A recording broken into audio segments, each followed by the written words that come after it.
Good afternoon दोस्तों। तो दोस्तों कैसे हैं आप लोग। आई होप आप सभी अच्छे होंगे और अच्छे से पैथोलॉजी आप जो सेकंड ईयर का कोर सब्जेक्ट है अच्छे से पढ़ रहे होंगे। I hope so. बाकी दोस्तों जैसे कि अपना लास्ट लेक्चर या फिर लास्ट अपना जो वीडियो बनाया था that is of CBC report जो कि एक प्रैक्टिकल पार्ट था। आज अपन जो कि नया अध्याय या फिर नया एक सीरीज शुरू करने जा रहे हैं दैट इज़ सिस्टमिक पैथोलॉजी, जिसमें अपन सबसे स्टार्टिंग में अपन देख रहे हैं क्या दैट इज़ कार्डियोवैस्कुलर सिस्टम और सीवीएस पैथोलॉजी। ठीक है, जिसमें अपन heart failure, ischaemic heart diseases या फिर such kind of systemic card death, तो अपन ने सच काइंड ऑफ जो भी हार्ट से रिलेटेड जितनी भी पैथोलॉजिकल डिसीज रहती हैं सबकी सब अपन एक एक करके अपन इस सीरीज में पढ़ने वाले हैं। ठीक है दोस्तों, तो बिना टाइम वेस्ट करें अपन आज का बेसिक लेक्चर या फिर जो इंट्रो पार्ट है of the CBS cardiovascular system start करते हैं। चलिए दोस्तों, बाकी बातें अपन बाद में करेंगे।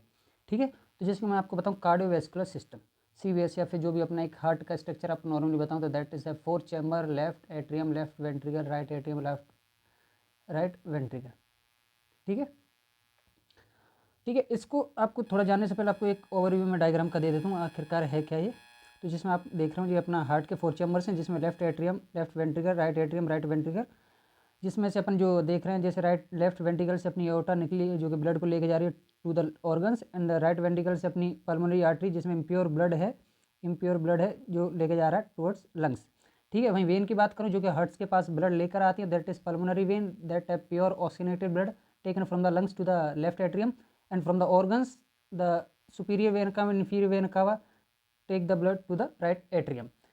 अब देखो, एट्रियम और वेंट्रिकल के बीच में वॉल्व होती है दैट इज बाइकस्पेट और मिट्रल वॉल्व, और जो राइट एट्रियम राइट वेंट्रिकल के बीच में होती है दैट इज ट्राइकस्पेट वॉल्व। ठीक है, तो ये अपनी ए भी वॉल्व हो गई आर्टरी वेंट्रिकल वॉल्व, और जो अपनी एओर्टा पे होती है पल्मोनरी आर्टरी पे जो वॉल्व है इनको अपन बोलते हैं सेमी ल्यूनर वॉल्व। कौन सी? Semi lunar valve. ठीक है दोस्तों, तो ये अपन ने मैंने आपको बेसिक एक डायग्राम बता दिया कि अपन क्या पढ़ने वाले हैं, क्या इसके थ्रू आउट ही अपना सब कुछ चलेगा जो भी अपन सिस्टमिक पैथोलॉजी पढ़ेंगे उसका। ठीक है दोस्तों, तो जैसे कि मैं आपको एक टर्मिनोलॉजी से थोड़ा पहले अपन देख लेते हैं दैट इज स्टेनोसिस और रिजर्जिटेशन। आप प्रोनाउंस जैसे भी कर सकें आप करिए। स्टेनोसिस का मतलब सीधी जगह ओपनिंग डिफेक्ट, जो भी अपने 4 वॉल पड़ी हैं ए बी वॉल और सेमिल्यूनर वॉल अगर उनकी वो अच्छे से खुल नहीं पा रही है दैट ओपनिंग डिफेक्ट अगर आता है तो उसको बोलेंगे स्टेनोसिस। और रिजर्जिटेशन किसको बोलेंगे? अगर क्लोजर डिफेक्ट उनके बंद होने में अगर कोई दिक्कत आती है दैट इज क्लोजर डिफेक्ट। ठीक है, अब कार्डिक अडेप्टेशन की मैं सिंपल आपसे बात करूँ तो दैट इज क्या अपना कुछ नहीं। कार्डियक अडेप्टेशन मतलब अगर मान के चलो जो मायोकार्डियम अपनी हार्ट की वॉल है अगर उसमें कोई भी ब्लड फ्लो की वजह से या फिर किसी वॉल्व के ओपनिंग और क्लोजिंग की वजह से कोई डिफेक्ट आता है तो अपने आप को उस चीज़ को कंपनसेट करने के लिए क्या होता है उसमें जो उसकी वॉल्व रहती है दैट इज उसका क्या होता है साइज क्या होता है बढ़ जाता है उसमें जो उसके मायोसाइट सेल रहते हैं। ठीक है, मायोकार्डियम के सेल। तो यही बात यहाँ पर बोली गई है that in heart as we know there is hypertrophy increase in size adaptation toward the stress. कोई भी स्ट्रेस हो चाहे वो प्रेशर का स्ट्रेस हो या वॉल्यूम का स्ट्रेस हो कोई भी हो तो उसको कंपनसेट करने के लिए ओवरकम करने के लिए हमारी मायोसाइट में क्या होती है हाइपरट्रॉपी। अब होती क्यों? Because in heart there is permanent type of cells exist so they can't divide just increase their size. मतलब परमानेंट सेल टाइप होते हैं जिसमें से उनका नंबर तो बढ़ता नहीं है, बढ़ता क्या है सिर्फ उनका साइज। ठीक है, तो कार्डिक मायोसाइट्स रहते हैं। तो there is hypertrophy but not hyperplasia. ठीक है, तो that is the cardiac adaptation. अगर मैं आपको टाइप्स ऑफ स्ट्रेस बताऊं जो कि हार्ट पर पड़ते हैं तो that is pressure overload and volume overload. Pressure overload the concentric मतलब towards centre and eccentric away from the centre. यहाँ पर अपनी जो इसकी लेफ्ट वेंट्रिकल वॉल्व रहेगी यहाँ पर मायोसाइट्स रहेंगे वो क्या होगी गेट थिकन। ठीक है, करके दोनों स्ट्रेस के बारे में अपन थोड़ा देख लेते हैं। अगर मैं प्रेशर ओवरलोड की बात बताऊँ अब करें अपन that stress due to the pressure increasing, तो उसमें क्या रहेगा जैसे मैं आपको एक थोड़ा जूम करके बताता हूँ। ये अपना क्या लेफ्ट एट्रियम और ये अपना लेफ्ट वेंट्रिकल है। ये देखिए जो आपको ग्रीनिश दिख रहा है दैट इज कार्डिक मायोसाइट। जो ये सेल्स दिख रहे हैं यहाँ पर अपनी क्या पल्मोनरी जो अपनी एओर्टा है उसमें क्या हुआ प्रेशर बढ़ा तो उसमें क्या हुआ प्रेशर बढ़ने की वजह से लेफ्ट वेंट्रिकल क्या करेगा इसमें ब्लड को आसानी से मतलब पंप करने की कोशिश करेगा, hence left ventricle pump blood more efficiently. तो hypertension in aorta and the opening defect stenosis जिसको अपन बोल रहे थे वॉल्यूम में एओर्टिक स्टेनोसिस।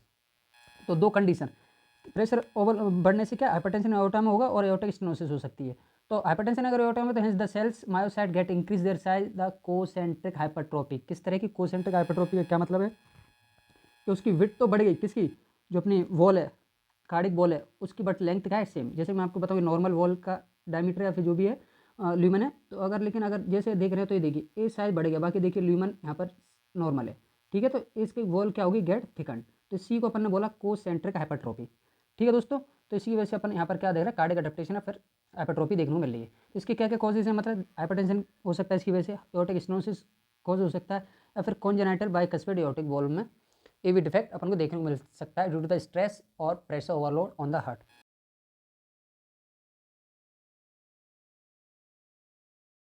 तो to compensate the hypertrophy there is lumen narrow and the myocardium wall get thicken, ठीक है, ड्यू टू द प्रेशर और हाइपरटेंशन। अगला देखते हैं वॉल्यूम ओवरलोड। वॉल्यूम ओवरलोड में कुछ नहीं है, मान के चलिए लेफ्ट एट्रियम से ब्लड आ रहा है अपना लेफ्ट वेंट्रिकल में और इधर से अपने एओर्टा से भी ब्लड आ रहा है, तो क्या हुआ लेफ्ट वेंट्रिकल ब्लड का वॉल्यूम क्या हो गया एकदम से बढ़ने लगा तो वेंट्रिकल वॉल क्या होगी फिर से साइज को बढ़ाएंगी, थिक हो जाएंगी और ल्यूमन को क्या कर लेंगे अपना वाइड। तो इसमें जो प्रेशर ओवरलोड वॉल्यूम ओवरलोड में मेन डिफरेंस है दैट इज उसमें कोसेंट्रिक हाइपरट्रॉफी थी, देयर इज इसेंट्रिक हाइपरट्रॉफी। मतलब अगर बात करूँ नॉर्मल इसका ल्यूमन है तो यहाँ पर क्या ल्यूमन भी बढ़ गया और उसकी वॉल भी क्या होगी थिक हो गई, ठीक है। तो यहाँ पर दोनों कंडीशन देखने को मिल रही है आपको, ठीक है। तो this is called eccentric hypertrophy, ठीक है। दोनों में आपको मैं बेसिक डिफरेंस बताऊँ तो दैट इज प्रेशर ओवरलोड और वॉल्यूम ओवरलोड। तो कोसेंट्रिक हाइपरट्रॉफी होती है, वॉल्यूम में इसेंट्रिक होती है। यहाँ पर वॉल का थिकनेस दोनों में आपको देखने को मिलेगा। यहाँ पर जो कैविटी होती है अपनी जो वॉल अपने मायोसाइट्स की उनकी कैविटी का क्या होता है डायमीटर कम हो जाता है, लेकिन यहाँ पर बढ़ता है डायलेशन। मायोसाइट्स की यहाँ पर विथ बढ़ गई थी लेकिन लेंथ क्या थी नॉर्मल, यहाँ पर दोनों आपको देखने को मिलेंगे विथ भी और लेंथ भी, ठीक है। इसके एग्जांपल्स क्या है hypertension, aortic stenosis, congenital bicuspid aortic valve और यहाँ पर एओर्टिक और रिजर्जिटेशन। तो यहाँ पे दोनों में एक बेसिक डिफरेंस स्ट्रेस के बेसिस पर आप देख सकते हैं दोनों में स्ट्रेस क्या है ऑन हार्ट, ठीक है दोस्तों। बाकी ये कुछ चेंजेस हैं जो कि एजिंग ऑफ हार्ट को दर्शाते हैं एक तरह से, जैसे चैम्बर से रिलेटेड कोई अगर मानो इंक्रीज लेफ्ट आर्टियल कैविटी का साइज बढ़ गया तो चैम्बर्स में डिफेक्ट आ सकता है। उसकी अगर वॉल में कोई दिक्कत है एओर्टिक वॉल कैल्सिफिकेशन हो गया उसकी वॉल में, तो उसकी वजह से जो एजिंग ऑफ हार्ट मतलब जो कहने का मतलब है हार्ट का पंप करना है फिर जो भी बहुत सारे फेलियर होने सारे डिफेक्ट उसमें देखने को मिल जाएंगे। ऐसी एपिकार्डियल कॉर्नियल आर्टरीज का मायोकार्डियम का भी डिक्रीज मास होता है, तो एओर्टा में भी कोई अगर एथेरोस्केलेटल प्लग बन जाता है तो आप एक बार ये देख लीजिए सच काइंड ऑफ जो कि हार्ट को अपना मतलब डिसफंक्शन करने को करती हैं या फिर जिसकी वजह से डिसफंक्शन ऑफ हार्ट जनरली होता है, ठीक है दोस्तों। ये अपना थोड़ा एक डायग्राम जिसमें भी अपना कॉन्सिक्वेंसेस ऑफ कार्डिक हाइपरट्रॉफी मतलब साइज का थोड़ा बताया गया है पूरा एक फ्लो चार्ट्स में, तो एक एक करके देख लेते अपन। हाइपरटेंशन जिसकी प्रेशर ओवरलोड की वजह से, valvular disease that is due to the pressure और volume overload and the myocardial infection that is MI due to the regional dysfunction with volume overload.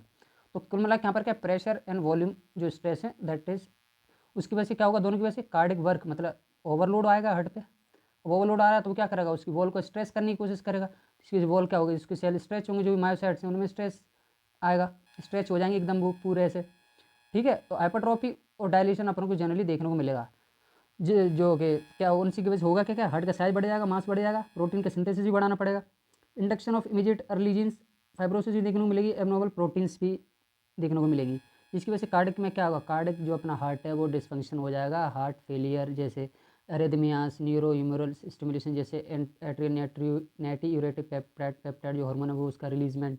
तो such kind of consequences seen during the cardiac dysfunction और due to the stress pressure volume stress, ठीक है दोस्तों। तो ये तो अपना रहा क्या एक बेसिक जनरली कि क्या है अपना कार्डिक अडेप्टेशन और क्या स्ट्रेस है प्रेशर वॉल्यूम और क्या प्रेशर और वॉल्यूम का ओवरलोड टू द हार्ट और उसके क्या क्या कॉन्सिक्वेंसेज है, ठीक है दोस्तों। तो इस पर अपना ज़्यादा कुछ बेसिक था नहीं, अपन ने थोड़ा बेसिक ही बताया कि हाँ क्या है क्या नहीं है। अगले वीडियो में अपन जनरली जो कि मेन जो टॉपिक अपना स्टार्ट जो फर्स्ट टॉपिक है दैट इज़ हार्ट फेलियर जिसको अपन स्टार्ट करेंगे। बस बाकी दोस्तों आज के लिए अपना इतना ही था। बाकी दोस्तों अभी आज अपन इस पर एमसीक्यू मतलब इसका कुछ बेसिक आता नहीं है एमसीक्यू से रिलेटेड, तो अपन इस पर मैंने एमसीक्यू बनानी है। बाकी जो अगला नेक्स्ट वीडियो होगा उसका हार्ट फेलियर का भी बनाएंगे। हाँ उसमें मैं कोशिश करूँगा इसका भी डाल दूंगा अगर अच्छा खासा मिलेगा तो। बाकी आप जब तक इसी से इसको एक बेसिक को देखिए और अपना सीबीएस पैथोलॉजी सिस्टमिक पैथोलॉजी की सीरीज़ की शुरुआत का मजा लीजिए, ठीक है दोस्तों। बाकी नेक्स्ट वीडियो पर बहुत जल्दी मिलेंगे, तब तक आप इसको पढ़िए और इसके साथ साथ बुक की थोड़ी रीडिंग स्टार्ट कीजिए मतलब सीबीएस पार्ट की। बाकी नेक्स्ट वीडियो पर बहुत जल्दी मिलते हैं। थैंक यू दोस्तों।